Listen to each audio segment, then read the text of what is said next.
Temps d'attente dans les urgences, retard de chirurgie, manque de personnel, médecins tentés par le privé. Les défis auxquels fait face le système de santé québécois sont gigantesques. Christian Dubé fait le pari que la réforme qu'il propose réglera une grande partie de ces problèmes. Santé Québec sera-t-elle la panacée dont a besoin le système?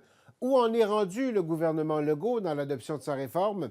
J'en ai discuté avec le ministre de la Santé du Québec, Christian Dubé, que je suis allé rencontrer dans ses bureaux à Montréal. Christian Dubé, bonjour. Bonjour. Merci d'être avec nous, ministre de la Santé du Québec. La dernière fois qu'on s'est vu, on parlait de ce que ça allait être, la réforme de la santé, ce qui s'en venait. Là, on est dedans.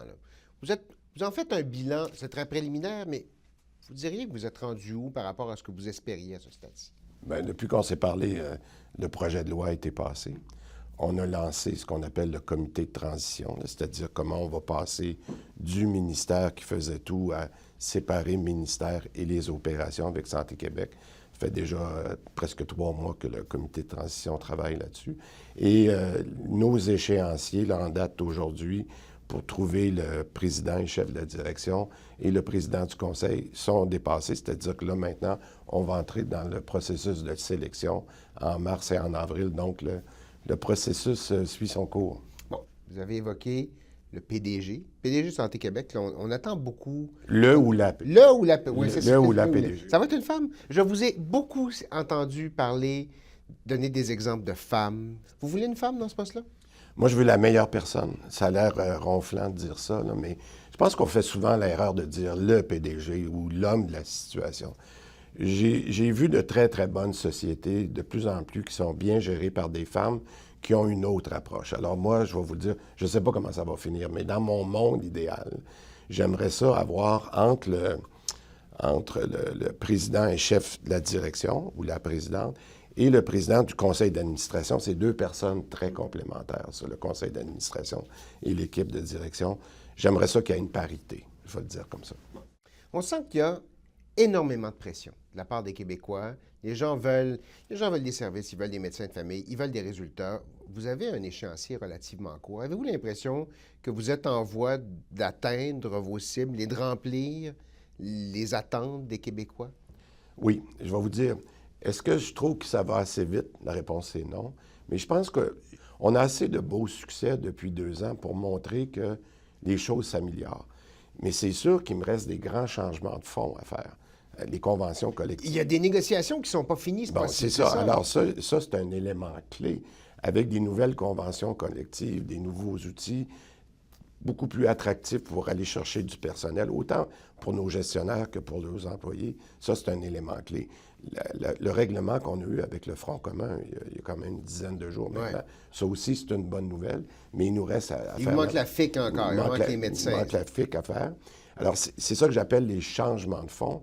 Mais ça, c'est ma responsabilité, pendant qu'on met Santé Québec en place, de continuer à faire ces changements de fond-là. À quel point c'est crucial? Parce que vous demandez des concessions, vous espérez obtenir des concessions, des négociations qui sont en cours présentement. À quel point c'est crucial de les avoir dans le succès de la réforme que vous êtes en train d'entamer? Bien, écoutez, c'est d'être capable d'avoir le personnel. Le réseau de 350 000 personnes, c'est un réseau d'humains.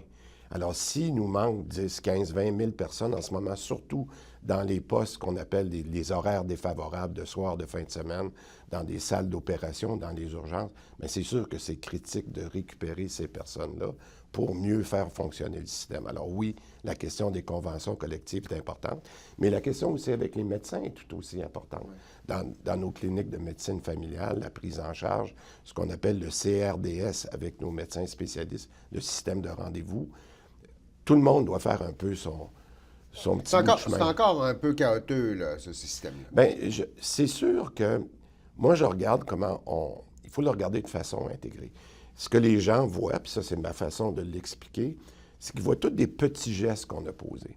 Mais il y a un ensemble de choses qui vont ensemble. Moi, mon travail, c'est de m'assurer qu'on va améliorer le processus au complet. Puis c'est ça qu'on fait par l'ensemble des gestes qu'on fait. Dans le cadre des négociations, vous avez souvent parlé de l'importance de ramener les ressources qui sont en agence, surtout les infirmières, de les ramener dans le giron public, mais vous avez aussi dit c'est le patient qui passe en premier.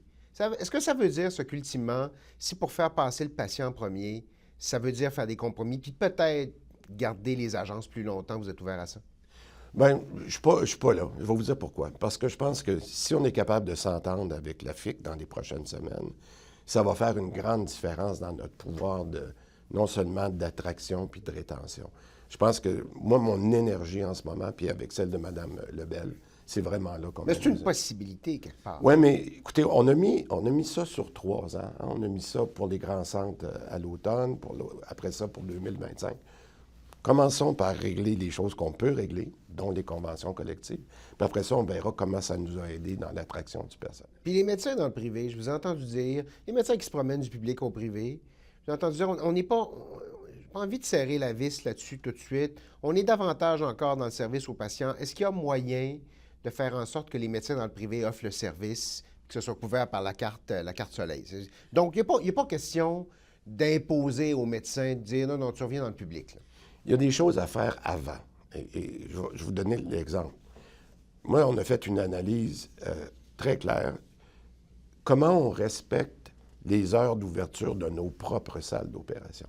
On fait à peu près 1000 opérations chirurgicales par jour au Québec. 1000.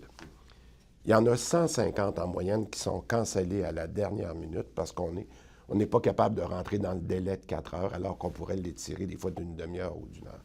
150 opérations par jour, là, ça voudrait dire qu'on utiliserait mieux notre système public et nos médecins auraient moins besoin d'aller au privé. Alors, c'est pour ça qu'avant de remettre une autre pression sur les médecins, moi, je me dis, il y a du travail qu'on doit faire. Maintenant, dans le projet de loi que j'ai déposé l'an dernier, le PL 15, j'ai dit que des délais non raisonnables d'attente en chirurgie, vous devriez être capable d'aller au privé et de vous faire rembourser. Médecin de famille, quand est-ce que tous les Québécois vont avoir un médecin de famille? Bien, on a pris une décision que les médecins de famille, on préférait qu'ils soient pour les personnes vulnérables, OK? Un jeune, une personne qui n'a peut-être pas de maladie chronique, etc., peut très bien être servi par un autre professionnel de la santé. Des fois, ça peut être une UPS, des fois, c'est un pharmacien, etc. Ça, on a pris cette décision-là il y a 2 ans, quand on a fait le projet de loi. Ça semble bien fonctionner. Mais là, il y a encore quand même quoi, une dizaine de milliers de gens Ouais, qui... on en avait 40 000 qui étaient des vulnérables il y a 1 an. On a réussi à baisser. Quand je dis on, les médecins en ont pris beaucoup en charge. Sentez-vous qu'il y a une réticence de la part des médecins Non. de famille? Non. Non, je pense qu'il faut s'entendre sur comment le faire. Mais je pense pas que... Non, je pense que les médecins veulent le faire. Ils l'ont prouvé. On est passé de 40 000 à 12-13 000.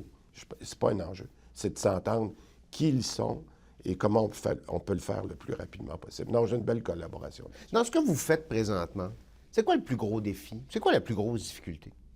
Je vais le résumer, c'est le personnel. C'est de ravoir... C'est toujours ça. C'est ça tout depuis temps le début. ça. C'est ça. Écoutez, je le répète, il y a 350 000 personnes tous les jours qui s'en vont se coucher et qui reviennent le lendemain. C'est un système de 24 heures, 7 jours par semaine. Alors, le but commun qu'on cherche, c'est l'accès. Les gens disent, une fois qu'on est dans le système, on est bien traité. Mon défi, notre défi, c'est d'améliorer l'accès. C'est ça qu'il faut faire. 2 derniers éléments, les négociations avec Ottawa sur le financement de la santé. Québec est la dernière province à ne pas avoir signé. Ça bloque, ça semble pas. Puis là, là Ottawa laisse entendre, ils ont peut-être laissé de l'argent sur la table. Ça vous inquiète? Bien, 2 choses. Premièrement, quand ça fait 2 fois que je parle à M. Harlan dans les dernières semaines, j'ai dit, vous me dites qu'on est le dernier à ne pas avoir signé, montrez-moi toutes les signatures de tout le monde. Il est parti à rire un peu. Je suis pas sûr que tout le monde a signé. Tout le monde s'est entendu. Oui.